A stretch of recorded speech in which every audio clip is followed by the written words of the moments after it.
All right, this is chapter 4, the football fathers. So one thing about this town is Sonny's brother Jim is a football player, and that kind of puts him at like the top of the social hierarchy at school. Like football is the huge thing. Like it's I think he's captain of the football team, I isn't think he? so. Yeah, so like not only It's is like a he big deal. on the football team, he's like Yeah. Yeah. And that's kind of a snapshot of like this time in America. Like football was a huge deal. And especially in a lot of these small towns, like nowadays, if you live in Utah, you probably have like a college team or even a professional team you support. But at this point, like high school football is huge too. Yeah. And that's still true in some places. Like they say in Texas, like high school football is like still just a huge, huge, huge deal. Like kind of like how we think of college football here. Yeah. In some ways. Yep. Anyway, and so and it's kind of like I The think the reason whole is that town like goes out to it too. yes, because the team doesn't just represent like the school, like they represent the whole town. Yeah. Because you gotta remember back then, like each town had their own high school, and the football team, in that sense, was kind of like the team for the whole entire town. And they were very isolated. It's not like there was a lot of entertainment, so Yeah. it's like that was like what you did, you know?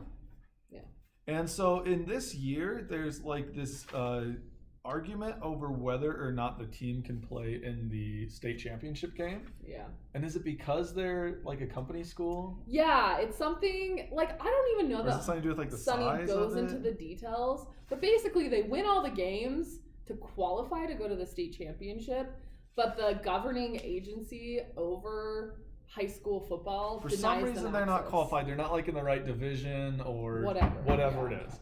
And so everybody in the town, like especially the dads, are really mad about it, and they go and I think they end up suing. They hire a lawyer. Yeah, they hire a lawyer and like take the state like sports Agency. agent, whatever, Yeah. like Yeah. whatever group's in charge of the sports, they sue them and they lose. Yeah. And not only do they lose, but they also, because they sued them, they say like you're disqualified from football for next year. For You next can't year. you can't play Yeah. football for a year. Yeah. You're like we're basically like as a punishment. Which sucks because Jim, Sonny's older brother, Oh, which yeah. they argue a lot, but he's like a senior, and he was really counting on a football scholarship. And football's like to his get into college. that's like his way out of Colwood. It's his way to Yes. college. It's his way to Yes. be like Like successful. he's a good football player. And so that's kind of a big concern. It's a huge problem. Another thing here is in this chapter we kind of see that Homer like really is involved and invested in Jim's life in a way that he's not invested in Sonny's life. Yeah. And I think a big part of that is football.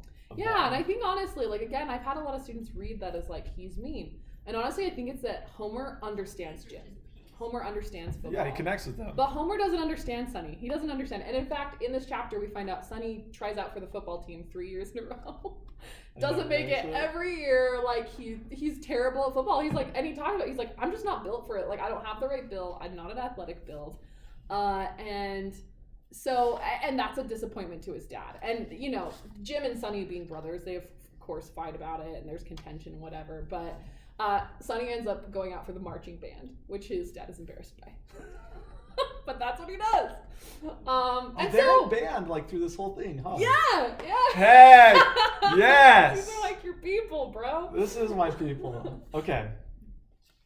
So those are so some there's of that the main story going things, on. yeah. And with that, with the football getting canceled, it kind of opens up this weird window of opportunity for Sonny because now the town doesn't have football to obsess over and they need to find something else. And so a lot of people in the town, not everybody, there's kind of like this split, but a lot of people in the town start kind of like cheering for Sonny to succeed and for as they continue to build rockets. Yeah. Right now, the whole town's kind of making fun of it. Yes, that's true. Yep. And in fact, the phrase "Rocket Boys," this is the first chapter we see it, and they go to the general store and there's this Like someone makes fun of them. drunk guy for the town. He's like, "Look, it's the Rocket Boy," and like.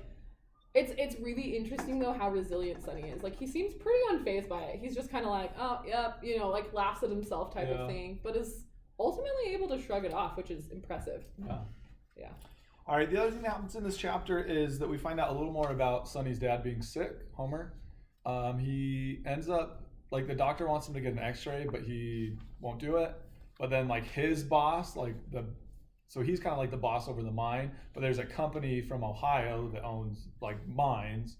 And so his, like the boss over him says like, no, you have to go get this X-ray done. And so he goes and they find like a spot on his lung.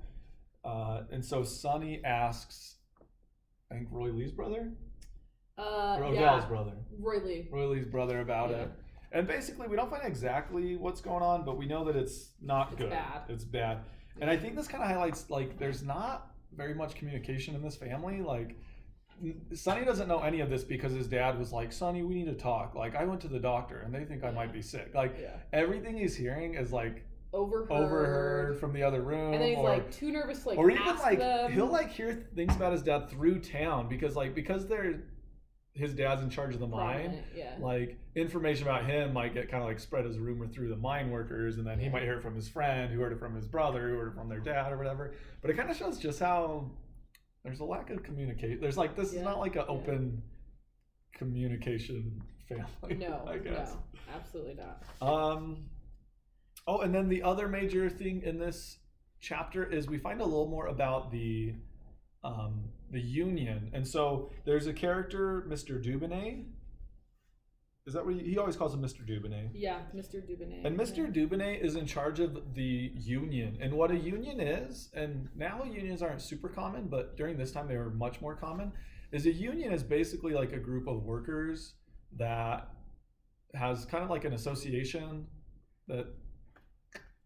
Yeah, like they get together to try and preserve their rights. Basically. Like basically they're like, oh, if we don't stand up for ourselves, the mine will make us like work in unsafe conditions or not pay us enough or whatever. Yeah. And so unions were formed to be like, oh, workers need to get together to protect themselves from companies. And so basically what they would do before unions, the companies really had total control. And so before this time period, you had companies paying dirt cheap wages, having their workers work in unsafe conditions, crazy hours. But what unions would do is they'd be like, okay, well, none of your employees will work until you negotiate better conditions with us. And that's kind of what a union does. And so Mr. It makes it so you can't, like, before they could just fire one person, like, oh, you don't like it, we're going to fire you. But if all the workers group together, they'd be like, well, we can't fire everybody. Yeah. Or, I mean, that would be bad for business. And so it kind of gave the workers more power. Yeah. And so Mr. Dubonnet represents the union. And so there's always kind of a little bit of contention between Homer and Mr. Dubonnet that we see throughout the book. But it's interesting because you find out in this chapter they were actually friends for a long time. They're both intelligent, but Homer cares about his miners, but he also has to care about the company. Whereas Mr. Dubonnet is exclusively fighting for the miners. And so they're sometimes at odds and have contention. So we see this tension through like the whole entire book between those two characters, but it kind of also represents this tension between like the mine, the company, and the workers. Yeah. And especially in a dangerous industry like coal mining, that there's that tension. Absolutely. Even like today, to now. Absolutely. The other thing about Mr. Dubonnet that I think is important is that you could tell that Sonny really likes him. Yeah. And so that's kind of a weird tension of like, oh, here's this guy that my dad kind of badmouths and doesn't like, but I met him and he seems like he's a pretty good guy. Yeah. And so it's kind of like he's starting to form his own. It's interesting too because Mr. Dubonnet also tells Sonny, you don't belong in Coalwood. So it must be really obvious to like some of these adults that like Sonny's exceptionally intelligent and exceptionally capable, because there's all these adults who are like you could belong in Coalwood. And Mr. Dubonnet talks about this. Like Sonny's like, well, you're smart, and Mr. Dubonet's like, it's true, I could have left, but Coalwood's part of me. Coalwood's not part of you. Yeah. It's interesting. And he kind of connects with Mr. Dubonnet in a way that he misses, like he doesn't get from his own dad. Yeah. All right. Anything else on chapter 4? I think those are the key components. Oh, the very last chapter. Oh, and then here's the last thing. 2 months after Sputnik launches, the United States launches their first rocket into space, their first satellite called Vanguard. Blows up. And it gets about 3 feet, I think. Is that what he says? Yeah, 3 feet off the ground and explodes. Or like, I don't know, turns and hits the ground or whatever. Mm-hmm. And so he says, there were a lot of smart people working on that project, and I guess they'd figure things out sooner or later. I, on the other hand, was all alone. That's why I decided, like it or not, I had to talk to Quentin. So that's going to take us into our next chapter.